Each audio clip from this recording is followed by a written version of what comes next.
Hey, Rob Dominick, MLT Ambassador again, giving you another library resource that was shared to me by the librarian at Brewer Community School, Teresa Holyoke. This one is infosoup.org. And what I really like about this one is kind of this suggestion of what to read. So this could be used for you in the library or, a teacher in the classroom uh, or even just the student themselves to kind of figure things out about, what do you want to read. It's always a struggle, for students or even for myself sometimes, wondering where do I go next. This houses a really great list of options for kids here. What to read next. You've got grades kindergarten book list through sixth grade. My own son is in third grade, so I could direct him to third grade, and then they can scroll through, or they could go to, they want a fiction book, they can search just fiction, and then they can scroll through this way. It's a little bit less overwhelming sometimes than going all around the library, but they can find something this way.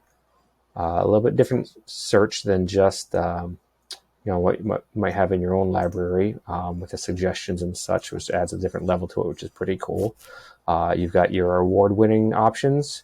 You've got your separate section here for teens, where they can search a little bit different through here as well, the different lists that they could see.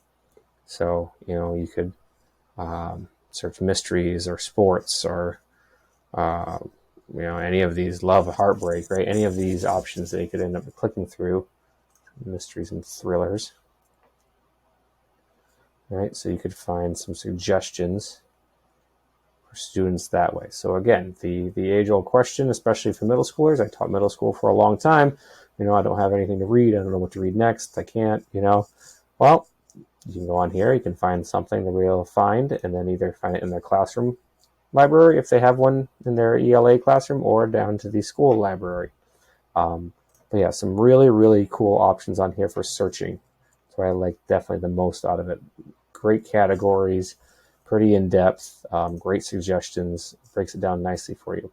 The rest of this part up here, digital library, this site, I guess, is based in Wisconsin, so that all has to do with Wisconsin libraries, which may not be useful for us here where we are in Maine, but that's what that part is. And then there is some research piece to it here, where you can find some other links for that other media side of the library resources there.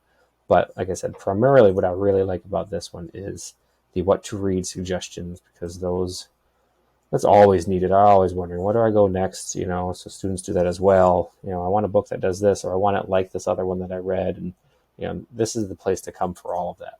So infosoup.info, what it turns into, but infosoup.org, either one should be able to bring you to this site to be able to check it out. Again, use it yourself or send it to students. Either way, happy hunting.